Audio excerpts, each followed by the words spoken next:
So what does bottom paint on a boat, poor timing, an Airbnb, and a couch all have in common? This guy. See, I poorly timed exiting my Airbnb, underestimated the amount of work that it would take to get into a boat, and that has left me in a very difficult situation. You see, no matter how well your plans are thought out, when it comes to boats, it doesn't really matter because so many things can go so wrong so quickly that all those meticulous little plans you made wind up just all getting wrecked. But you know what?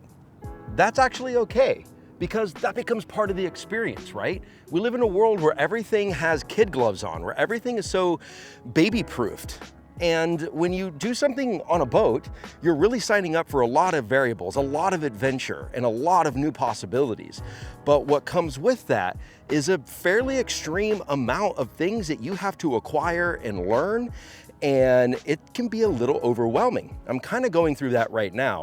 First, before I get into an update of what's going on between my going from essentially homeless and divorced to a boat falling into my lap and having this opportunity, if this is your first video, check back in episode 1 to get the backstory to this point. What I did was I poorly timed my whole decision between letting go of my Airbnb, which I'm out of now, and the timing between that and moving on to this boat. It turns out I have a pretty good sized gap right now. See, I cannot be on this boat while it's up on the hard, which just means it's up on chocks over concrete while a bottom job is being done to it because, well, I can't live on it while they're doing that.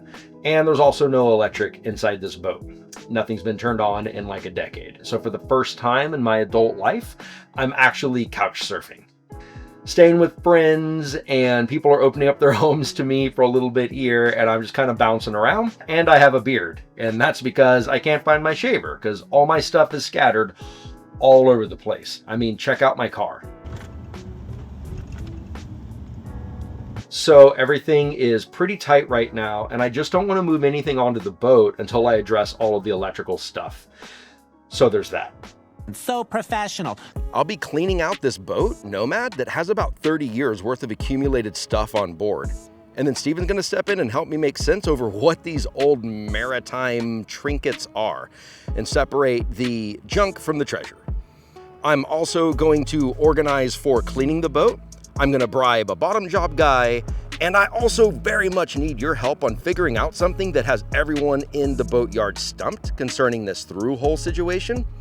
And I show some things I've learned about this aluminum beauty of a boat that I'm really excited about. I also attempt to do the impossible and go and get a boat slip. That is a very hard thing to do in St. Petersburg, it turns out. I also got a survey done by a guy named Mark Redshaw. I got to figure out cooling and AC with Danny, and there's so much more to do. But right before we get into that, I have to share something with y'all. The comments and the views and the subs from the last video changed my life.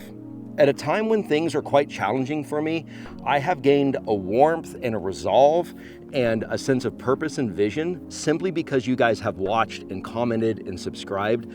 I am truly, eternally grateful. I'm now not just humbled by the universe that I actually have this boat and this incredible opportunity, but you all have helped me come to realize the amazing reality surrounding this boat and what a find that it really represents. So I hope that you guys continue along in this journey with me, but no matter what, I just wanted to say thank you from the bottom of my heart. Now let's roll the episode for real this time. Though I have watched probably 10,000 hours worth of YouTube videos about boats, this was my first time to actually be in a position to start my first very own self-directed boat project, and I decided to start with organizing. Basically, I wanted everything off this boat because it had decades worth of accumulated stuff, and I wasn't sure what the difference was between the junk and the keepers, and I was really blown away by the amount of effort it took just to get the things out of the boat that needed to come out. Oh man, I just got done getting everything off this boat, and I didn't film as much as I wanted to. I did the head, I did the galley, I did the saloon, I pulled all the stuff out. It's so exciting, all the space and just the way everything looks. It's really great. I still can't identify the tanks correctly and a million other things, but I think I'm done. I got my butt kicked, and then I go into the forward berth and look under the mattress, and it was maybe more than the entire boat put together. So it turned out when I thought I was done, I was actually only about 40% done. The amount of line, the sheer quantity of rope that I have pulled out of this boat cannot be normal. And I feel like I have 3 entire sets of sails, like a main sail, the head sail, and the stay sail times 2, maybe times 3. It's a lot of sails. So I filled the entire head up with sails. So I'm laid out here for the first time in the cockpit with the cushions. Check it out. And you know what? It's a lot of work, but it feels really nice. And I'm really excited. And I'm so grateful for this opportunity. So these are the boat treasures that I got left with on the boat. I mean, stuff in here could be going all the way back to the 80s. You see the wear on everything. Everything's yellowed. So I got to go through everything and figure out what I want to keep. I don't know what that is. Papi. What? Really old containers. Pretty crispy. Whoa, look how old these things are. Look at these boxes. A look into the past of nascent bulb technology. Oh yeah. Yeah, this is going in the trash. I am not a pack rat, guys. I like to keep things minimal. Flippy floaty switch. Alrighty. Flares. These are ooh, yeah. And it looks like they expired in 2007. Ow, come on. That's fine. Definitely looks like a newer box, I guess. We got the, oh, it's the whaler thing. Yeah, the gusher thing, right? Ooh, score, a whole new one from 2010. I mean, it's from 2010. Is it still good? If it hasn't been used and it's sealed up? Look how cool all these latches are. One of the clicky latches, you know, that like hinge, brass looking latches. You get a latch and you get a latch. More like spinny latches, locky latches, floppy latches, more whoa, that's a lot of flares. Oh yeah, from 1999 to 2003. These are extra stanchions. Sticky and crunchy looking. Have to just throw those away. Getting down to the end of it here. Oh boy. So you've seen the truck, you've seen the bed of the truck. Here at the studio, I have boxes piled up. Everything is such a mess all over the place. It's really stressing me out. So I'm stopping all projects and going over to Home Depot, and I have got to get myself organized. I'm gonna get some bins.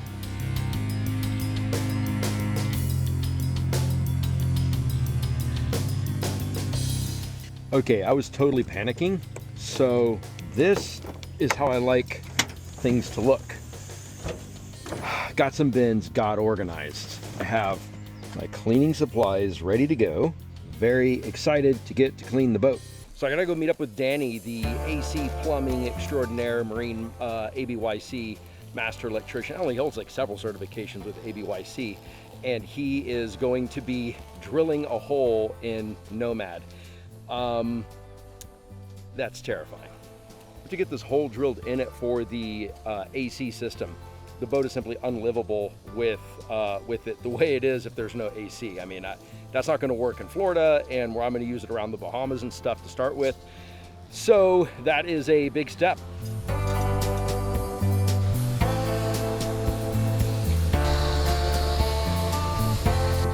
So Danny is going to be the one putting the through hole in the boat. I'm just simply filming this section. He is currently looking for the right hole saw to put the hole in the boat. He's going to explain the layout here as well. What I was thinking is like, what do you think? Where we're going to put the strainer, because the unit is going to be here underneath. Right. So strainer would be nice to have it here. Yeah, that'd be cool. So you have the strainer here. Mm-hmm. Then you get that hose over there Okay. with a straight fitting also over there, and then coming out from there. This process is basically the same even if you're putting the seacock into fiberglass. So here we have to use a backing plate, like he said, because it's too thin of a hole, being aluminum. And so the backing plate will make up for the fact that the seacock is just not designed for something so thin. But you'll also need a backing plate for, even on fiberglass, if the radius of the hole, that is the curvature of the hole, is too aggressively sloped, you'll need a backing plate and epoxy to be able to fill it in and give it a flat mounting surface. So here he gets the hole into the boat. It's terrifying to watch.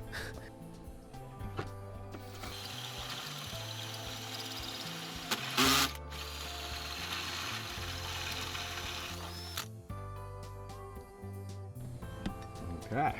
That is the thickness of the aluminum. Pretty wild to me. So now we're going to be making the backing plate. So he uses starboard here, and he's going to make a little donut backing plate so that everything is thick enough to be able to be accepted by the seacock. So he punches the outside, then he punches the exact inside here into our little starboard donut. Then he scores it up so that the epoxy will fill in those crevices and have something more to stick to. And now that white part there it's way too thick for the thin aluminum. So he cut that down so it'll fit properly. Alrighty. All right, yep, that's good, looks good. We do a dry fit test, and that's what we're doing here. So dry fit everything, make sure it's good. That's all the way. He was happy with that, so now it's time to apply everything. He uses a sealant called CT1. He puts it on the outside of that white fitting as it's going to press on the outboard side of the hole. I didn't get any footage of him putting that on, but you'll see him cleaning it off at the end. Facing here, Okay. so then it's easier to open and close. Okay. And then the hose will come from here Cool. to the strainer over here, over there. Mm-hmm. Whenever you find like a good place for that. So I'd come up with this idea to put the through hole where it's going to go up under the bed here. So that way in the future I could have a standpipe welded onto it and pass through. So Danny explains that. So he preps the surface by cleaning it with acetone. And then now he's going to put the actual epoxy. The yacht rigger likes to use 610, and the epoxy mixes inside of the tip. It's pretty cool. And then it comes out mixed from the tip right into your application. Presses it onto the inboard side of the hole. Applies the application of the 610 epoxy around the inboard side on the outside of the donut.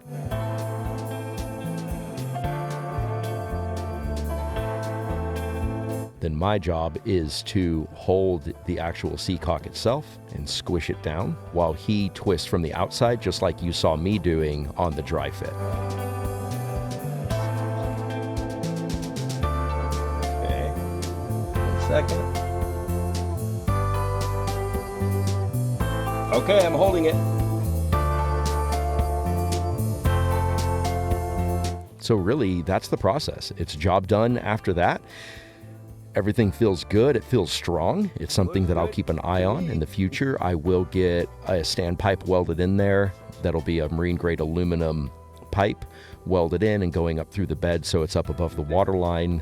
If you guys have any questions on that, if that's not something that you've seen, I can show you the other standpipes on the boat that are for the through holes. It's really cool how the aluminum looks on that. Basically, Danny just comes around and cleans up the rest of the surface, and I move on to the next project.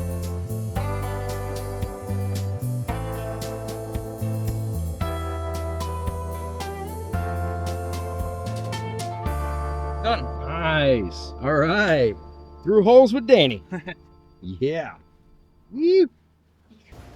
So Steven just told me he's going to be able to meet with me for the first time to go see Nomad, so I got to catch him while he's available.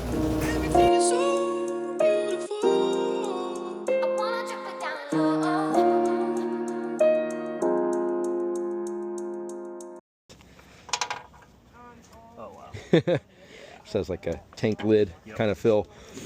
Boatyard. Oh, that's awesome. That's really awesome. Yeah, it's wild, huh? And then what's in this bow compartment? Nothing that I can see. Oh yeah, so that's just Open. dang. So that's open, and A lot of then space. And that, yeah, that's it like, seems really. $600 worth of shore power cord right there. Is it really? Holy crap! The furlers feel good, I think. It's okay. Oh, I didn't play with the swivel. Yeah, that one might need some lube. Functional. Yep. It's not lubable.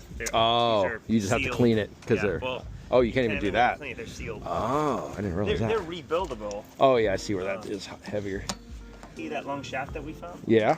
It runs horizontally. Here's the one end, here's the other end. So Okay. And so that takes all the torque load of the windlass winding, and those keys are what hold it in place, and they get worn out. But yeah, so LaFrance, Tigris, Nice. and the motor is literally right under here. Uh, Is this a deck washdown? oh snap! I So never my noticed guess that. is there's a pump. That That's pumps fresh water hilarious. this and you pump, Wow. So you can I hose don't off the even- chain as That's it's coming funny. up. Yeah, I don't even think I have an aft one. Oh yeah, these I have what are those called? Door aids? Yeah, so I have the actual Perfect. ones that pop on. Look. Ah, there it Remember that? is. Yeah, I Yep. totally remember that. So that's it's definitely an extra. It's a spare. Yeah. Okay. We Cool. can clean up the Smith. Oh, I know. It's gonna be fun. Yeah. To Tiny really. Yeah. It's gonna really be cool. It's giving me an eye twitch. I can't sell this. I know, right? It is swollen and tired, cracked up. You know.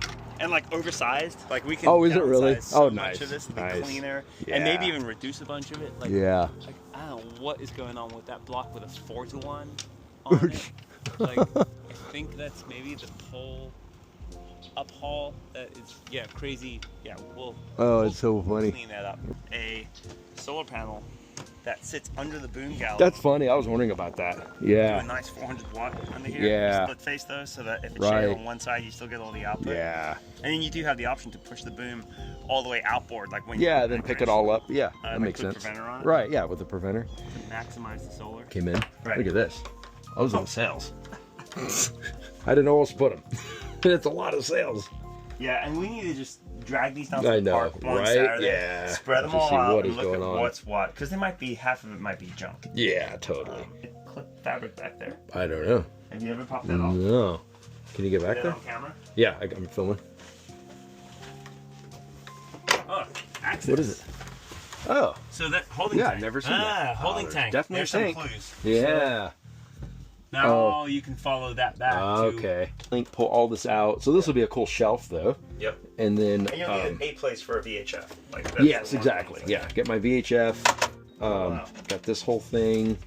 This drops down, and then you have this. So much storage. Yeah. Right. A DC panel here. Oh, I that's mean, cool. yeah, DC DC and AC. and probably, right? AC. Yeah, AC on the bottom. Oh yeah, kind of matched that so it stayed. I just left access to it. So Yeah. Frank's like, yeah, we could do like a Blue Seas one, you Yep. know, and cut it out and, you know, make it look all. He's like, it's not horrible. It's not going to be It's actually bad. clean. Yeah, it's Yeah. not going to be bad to like figure out. It's not a Right. rat's nest. I mean, the boat's clearly always been loved. It's easy. Yeah. Frank said we'd move all this stuff here, and he'll show me like get it put over on yeah. this side because there's just no reason to do that. And then Storage this in is here. the current batteries. Oh, okay. Yeah. Oh, right. Okay. Like these like. Yeah. So this is all the insulation. So everything is insulated above the water line, and it's Yeah. double insulated. Oh, what? So you got Oh, it's a this. bunk. It's a bunk, and it clips right up here. Oh, no And I way. have- That's awesome. Isn't that cool? And then are there leak cloths too? Yeah. That's really heavy. Yeah. And you have your leak cloth. It's just funny that you know this is from the 80s, but because there's never been moisture, Yep. it's so perfect. Yes. Clips there. So there's a clip, and my guess is this does go up Oh, to that's the top very one. well. Oh yeah, yeah. And then Just yeah, storage and it's for you see all the insulation. Yep. So it looks like I can get 3 or 4 batteries What's is that across one the same here. size? Yeah. Yeah. These aren't connected. So that comes out. There's a little plumbing to contend with. Sure. But at worst, it's 1 battery in each one. Oh yeah. At sure. best, I think I can do 1 here and 2 here, and then use that one if we Yep. need it. So there's these backs here. I love how functional the latches are. I know, Just right? Beefy. Yeah. Solid. Oh, that's awesome. So yeah, have a big open Oh, spot. there's the step. Oh, is that what that That's the is? step in the side of the boat where you put your foot. Interesting. God, you knew that right away. No one's Yeah. been able to figure out what that is. Just got kind of grody for some Yeah. reason. So it's where they insulated it Oh, they're trying to insulate insulation's it. falling apart. So I would just rip that out, put the insulation on it, be done. Cool. I'm gonna walk over and show you guys this boat mystery part that I am really trying to figure out what to do with this before the boat splashes here next week. So here's the question that no one around the yard has a very good answer to. And this is the question that I have for YouTube out there. For all of you who know all kinds of things boating, who have all kinds of pedigree that commented in the last video, here's the question. This is a through hole, and it has 4 intakes inside of it and a wasp's nest. And those intakes that are in there, there's 4 soft tubes that come down, and they're running to like the sink pump up, and then it's running over to engine cooling, obviously very important, and then there's bathroom, there's the headwater, and then there is a 4-deck hose. So that's pulling up all these. It has this pipe, or rather this barrier of aluminum right here, and I can put my finger around, and you know, that stops like bigger debris from going up there, and that makes sense, maybe cruising around the Arctic. But here in Florida, where the boat's gonna live, at least for now in St. Petersburg, barnacles are gonna grow inside of here, and divers, like, how would I or a professional diver actually clean this?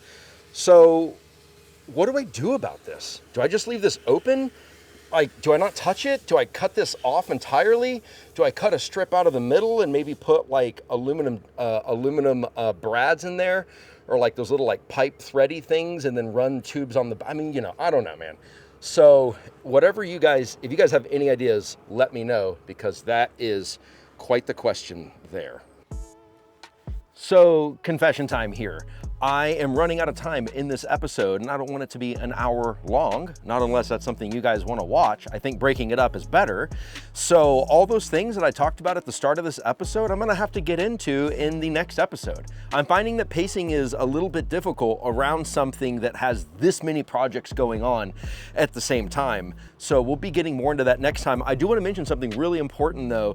The Yacht Rigger and the On Deck channel was given these Epoch batteries by Epoch, and we're doing a giveaway on those batteries. So if anybody who is subscribing between now and I think it's like 1 more week, you'll be entered into a chance to win these batteries. So do subscribe, and the batteries are really sweet. Check them out here.